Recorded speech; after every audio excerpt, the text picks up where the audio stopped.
Authorization success.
we're here.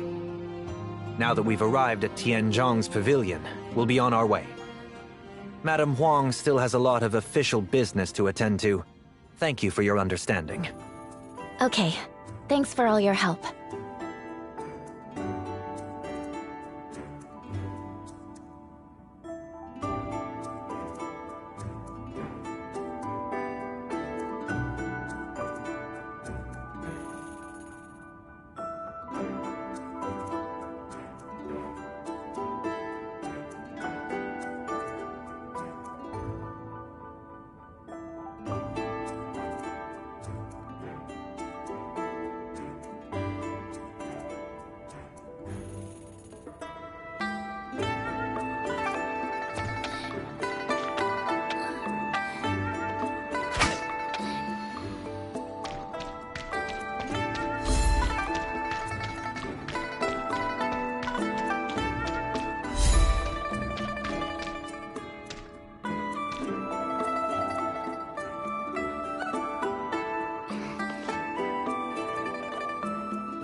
Hey there, you two.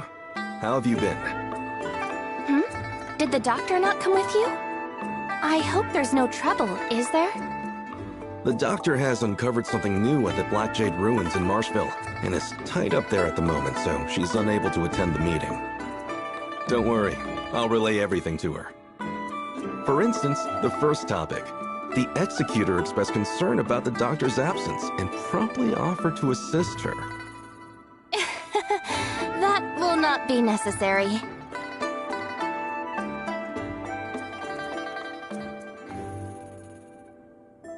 We're all here, Master Yu. Well, let's get straight to the point then.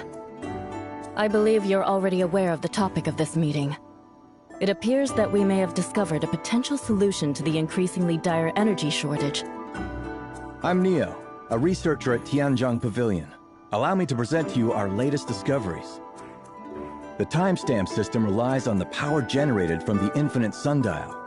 But with the lifeblood nearly depleted, we're looking at the infinite sundial potentially losing its functionality. The loss of the functionality of the infinite sundial equates to a decline in timestamp efficiency. The consequences of this would be severe. Our battle against the darkness would become increasingly difficult. We've been continuously researching for ways to replenish Domain 9's field energy. Recently, Lord Conroe ventured beyond our domain and returned with an energy mineral from Vera. Please look. We have conducted a detailed analysis and comparison between our lifeblood and the Marzoid ore originating from Vera. We finally discovered that the energy extracted from Marzoid ore aligns closely with the energy waveforms of lifeblood. Using this type of energy, the timestamp is fully capable of functioning. Could it be that Marzoid ore and lifeblood are the same kind of material? It's too early to say for certain, but one thing we do know is that Marzoid ore can provide energy in a manner similar to lifeblood. In conclusion, Vera's Marzoid ore might serve as a viable substitute for lifeblood. We have already shared these findings with the authorities in Vera. We believe that 𝐅𝐚𝐬𝐽𝐬 has already been making progress in his research on lifeblood.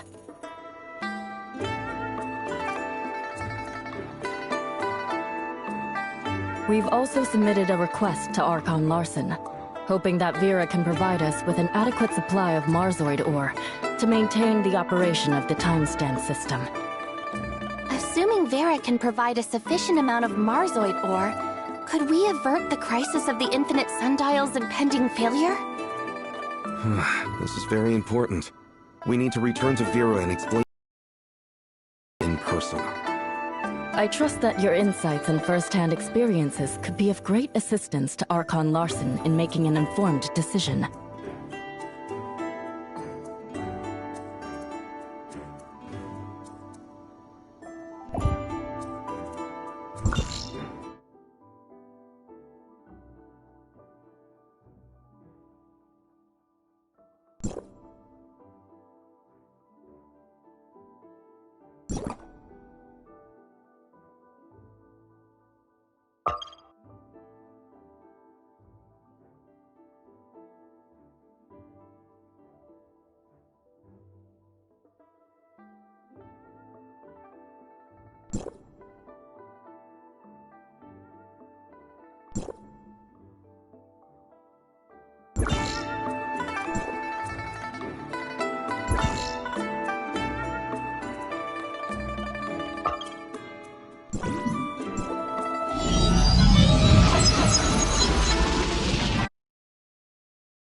Ahem.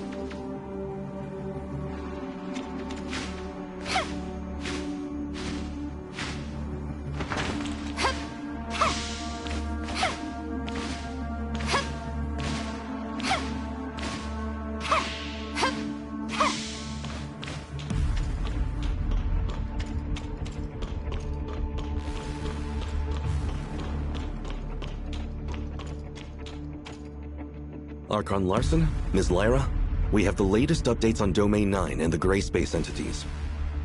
Thank you for your hard work.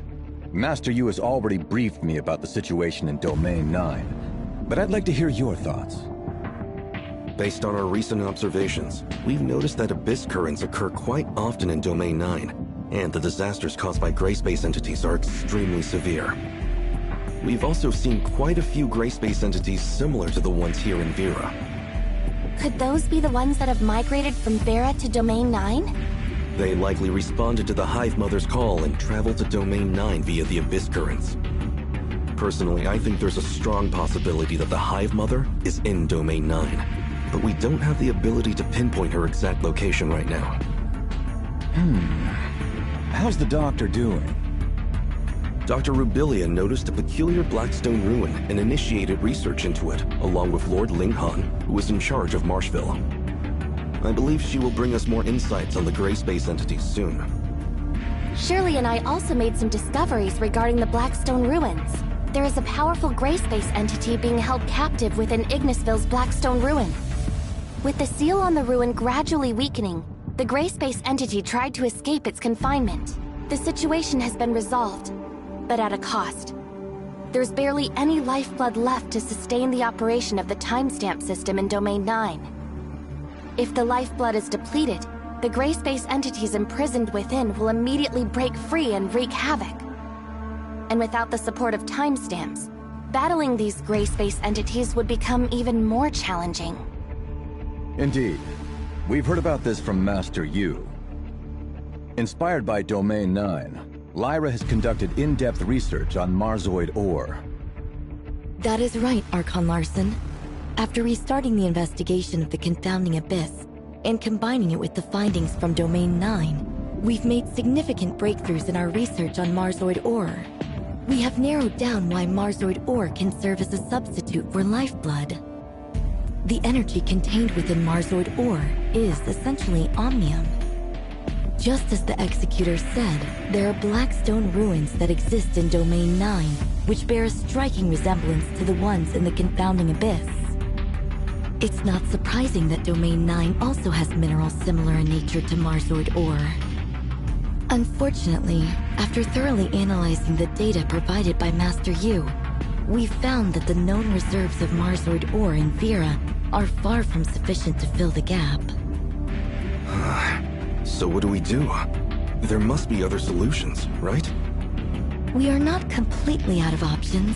Marzoid ore and lifeblood are merely different forms of energy. The energy that provides the timestamps is omnium.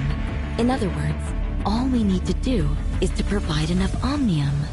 Should Domain 9 be able to construct its own towers of fantasy and start extracting omnium from Mara, energy depletion wouldn't be a problem anymore. Tower of Fantasy. Of course, this also comes with risks. Master Yu is already aware of the harms and impacts caused by the Cataclysm, the Omnium Plague, and the out-of-control Omnium Reactor within the Tower of Fantasy. Anyway, Domain 9 is considering the solution. If the conditions are met, it would undoubtedly be the best choice. However, this is based on the assumption that Domain 9 falls within Mara's energy radiation range. If not, it's all just talk. How can we know for sure? District 7's application of Omnium technology will need the assistance of District 9. I'll get in touch with Archon Elric and Master Yu later to discuss the matter and finalize a solution. You've done a great job exploring Domain 9. We'll be counting on your continued support for our future collaboration with them. We're glad to be of help.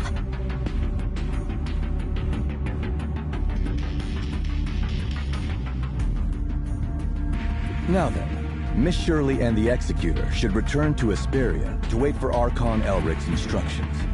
In terms of other partnerships with Domain 9, there are some details I need to confirm. Tianlong, come with me.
Business trip?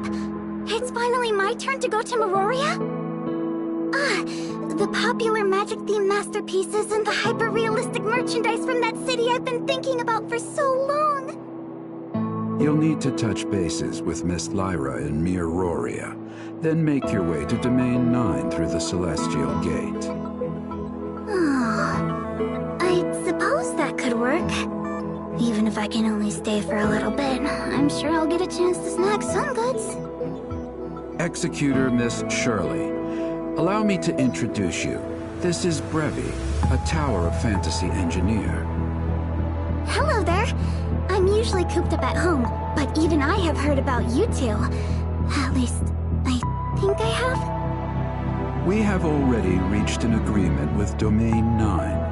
Once we confirm that Domain 9 can harness omnium radiation from Mara, we'll commence the construction of a Tower of Fantasy.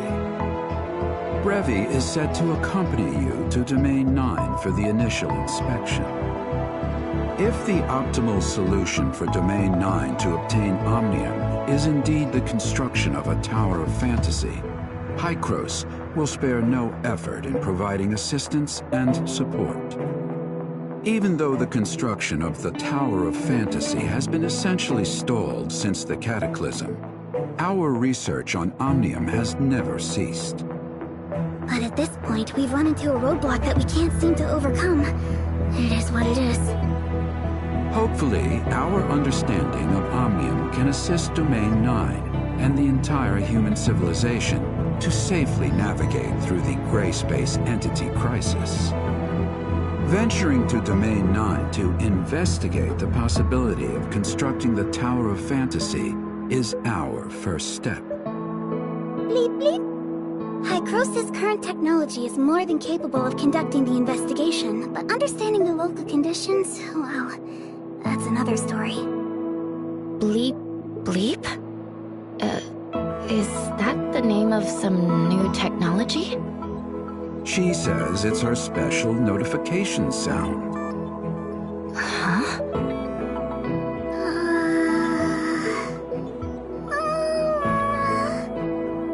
Don't worry, Teach. I'll be careful with these, uncommon phrases to avoid any possible misunderstandings. Rest assured, I'll uphold the image of a serious and reliable 𝐪𝐼𝐾𝐽 researcher. I'm sure you'll handle it appropriately. Don't worry about your projects here. I'll have someone take over. If there's anything else you need, just let me know. In addition, an executor will be appointed to go with you for your safety. Anything? Well, I would like a large amount of extra funding. Also, can I choose my own bodyguard? I want Yanunu to come too. Considering she might still be on a mission, it might be best to choose from the others first. I'll check on Yanuo's schedule later. Then no matter who I pick, there'll be a stranger. Never mind. I believe I can get along well with the executor and Miss Shirley. I'll be fine without a bodyguard. Wouldn't that just burden them with additional work? What do you guys think? This is actually my first time leaving 𝐪𝐼𝐾𝐽. I'm not really sure what kind of problems I might encounter. Don't worry about it. Just leave it to us. Keeping the team lean. That's not a bad idea. While you're on your mission, could you also keep an eye out for this inexperienced student of mine? I'd really appreciate it. I can take care of myself even if Yanunu is not around. Yes, this is also a necessary challenge on the path to making miracles. Well then, I'm looking forward to working with you, Miss Brevi.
Oh. Is it just me? Or does the air even smell different here?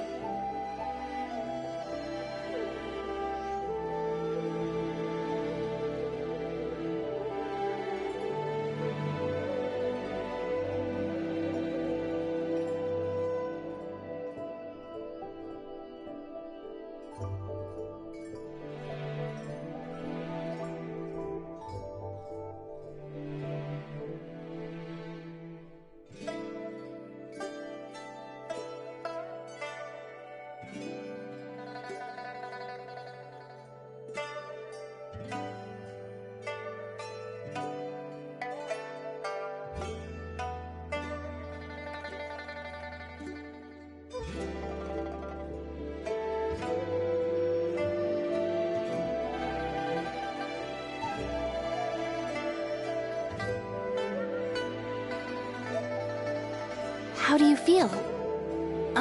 Are you uncomfortable at all? Perhaps traversing through space-time barriers all in one go is a bit too much for a first-timer like me. My sight is growing ever dimmer in the encroaching darkness. If I were to fall here... We'll get you to a place to rest. Come on. That's the scene I had imagined, but it turned out to be easier than I thought. Huh?